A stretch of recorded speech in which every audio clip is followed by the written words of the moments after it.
morning and happy Tuesday. It's time to enjoy some tea with tea on this Talk Therapy Tuesday. I'm Tanya McLean-Nicholas, licensed marriage family therapist and owner of Renewed Hope Counseling. This month is my Lesson in Love series, and last week I focused on love is, what every couple needs to know. And this week's lesson in love focuses on loving yourself enough. If you don't, who will? Well, I'll immediately tell you already who does. Your Creator does. The one who created a plan and purpose for your life. The one that sees your value and your worth when no one else does. That's who. And now it's time for you to see that same value in yourself and demonstrate it by loving and appreciating who you are first. So go ahead and grab your tea or your coffee, whichever you prefer, and let's dig in. I know my statement of loving yourself first can be somewhat controversial in the Christian community because some would argue that we were given 2 commandments, not 3, to love God and love our neighbors as ourselves. We know loving our neighbor means being concerned about other people, seeing the best for them, and helping them in times of need. Now, the idea of self-love can be dangerous when it's selfish and self-centered.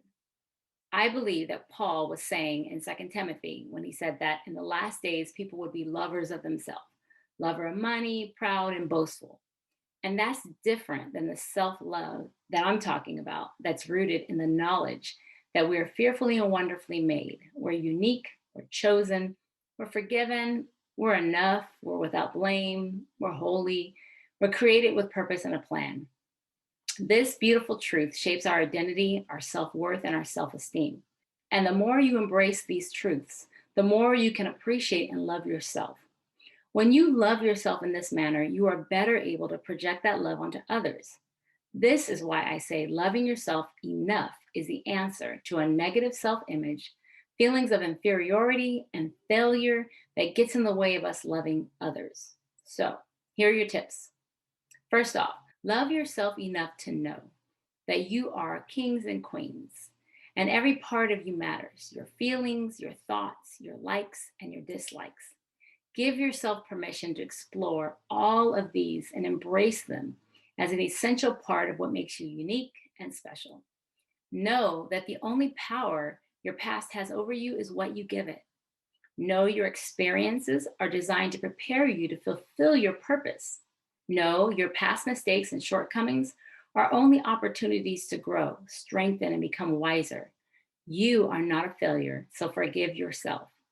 Know the negative beliefs that you have will negatively impact the way you love yourself and others. Next, love yourself enough to experience the new.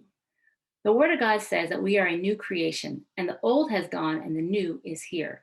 Love yourself enough to take advantage of new opportunities to grow and develop, to allow those old relationships, habits, perspectives, and self-judgments to stay in the past and embrace the new, to develop new habits that feed your mind and your body in a healthy manner, accepting your new standards for relationships, setting new personal, professional, and relational boundaries that allow for self-care, self-regard, and self-respect.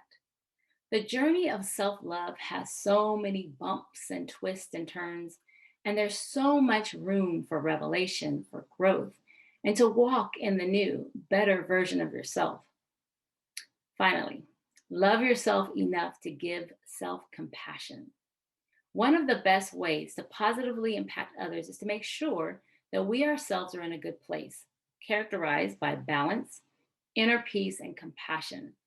We are more likely to be a better friend, parent, or partner when we're operating with a spirit of compassion. Self-compassion allows you to notice your flaws and limitations with acceptance and without judgment. When you're confronted with personal failures and setbacks, you remain kind and understanding towards yourself. You recognize and value yourself as a human being who's worthy of love and respect.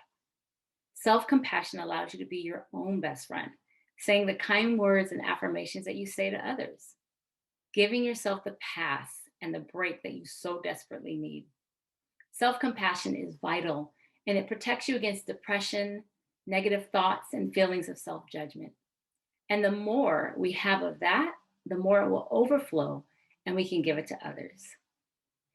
Self love is sometimes paired with narcissism.